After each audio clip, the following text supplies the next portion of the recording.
Hello everyone, how are you doing? This is MD Tech here for another quick tutorial. In today's tutorial, I'm going to show you guys how to sync up or connect your PayPal account to your Discord profile. So this should hopefully be a pretty straightforward process here, guys. And without further ado, let's go ahead and jump right into it. So all you have to do is sign into Discord and select the U icon down the bottom corner to open up your profile page. Then select the gear icon up in the top right. Underneath account settings, you want to select connections.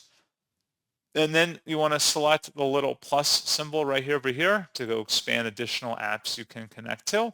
And there should be an item in here that says Reddit. Go ahead and select that. And then you would have to sign into your Reddit account and you should be able to sync up your profile seamlessly. So as always, thank you for watching. Do hope that was able to help you out. And I do look forward to catching you all in the next tutorial. Goodbye.